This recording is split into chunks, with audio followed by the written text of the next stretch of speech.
Bonjour à tous, nous nous retrouvons aujourd'hui pour une nouvelle vidéo Pause Patrimoine à Évron.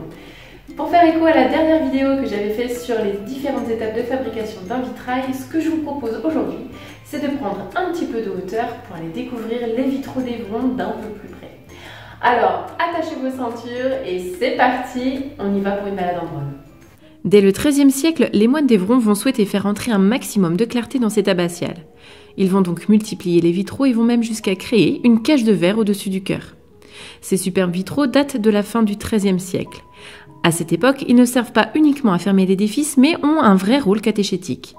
En effet, une grande partie de la population ne sachant ni lire ni écrire, les vitraux sont un petit peu comme une BD et racontent l'histoire religieuse.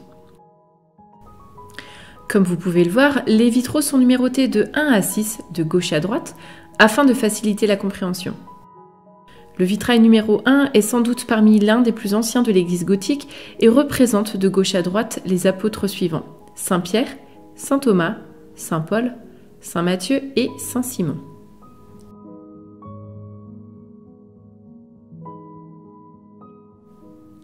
Le vitrail numéro 2 représente les mages apportant l'or, l'encens et la myrrhe à la Vierge et l'enfant Jésus.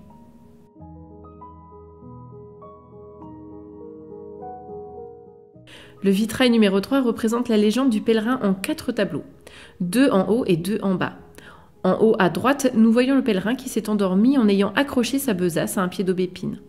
En haut à gauche, nous voyons le pèlerin qui constate que sa besace est devenue inaccessible dans le pied d'aubépine.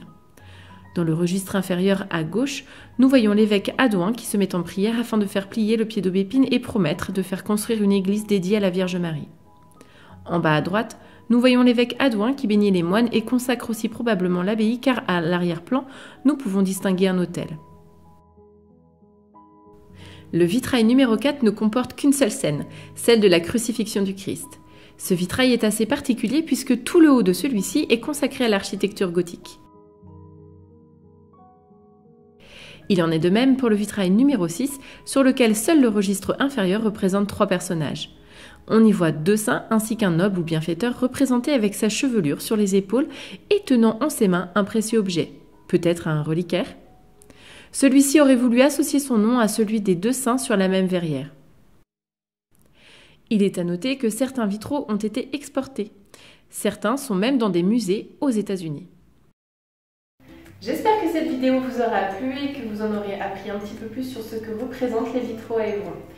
Sachez que la basilique est ouverte tous les jours de 9h à 18h et qu'ainsi il vous est possible de venir découvrir les vitraux. Mon petit conseil, n'hésitez pas à vous équiper de jumelles si vous voulez les voir d'un petit peu plus près. À très bientôt!